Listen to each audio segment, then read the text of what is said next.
Bizim bardığımız imanға, ilimге чыгарып атат. Ошонун бардыгын ошолор айтып берип атат.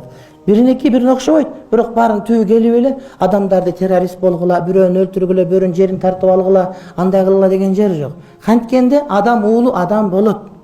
Айтып атабыз, козгоп келген маселе бар го. Ошол суроону коюп алып, ошого бардыгы жооп берип отурат да. Адам канткенде адам болот. Адам урматтуу бир туугандар иманга келген адам болот.